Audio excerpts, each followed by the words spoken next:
بسم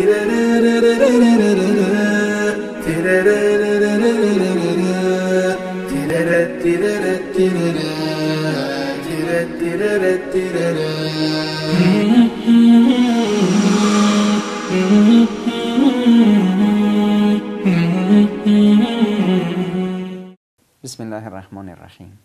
عزیز من، مگه ما هر روز 10 بار تکرار نمی کنیم ایاک نعبد و ایاک نستعین؟ خدایا بار اله تنها و تنها تو رو می پرستیم و تنها از تو استعانت و کمک می طلبیم. اون وقت این تعویضی که رو گردن تو ویزون کردی چیه؟ این تکه پارچه ای که رو دستت بستی چیه؟ اینی که رفتی پیش فلان قبر و قبرزاده و امامزاده این چیه؟ آیا اینا همه شرکیات نیست؟ از رسوبات و میراث جاهلی نیست؟ مگه خداوند نمیگه فلا تدعوا مع الله احدا، غیر از خدا هیچ کس رو نخواهید و از هیچ کسی رو صدا نزنید. فلا تجعلوا لله اندادا، با خدا هیچ کسی رو شریک نکنید. اینا همه غیر از خدا همه شرکه.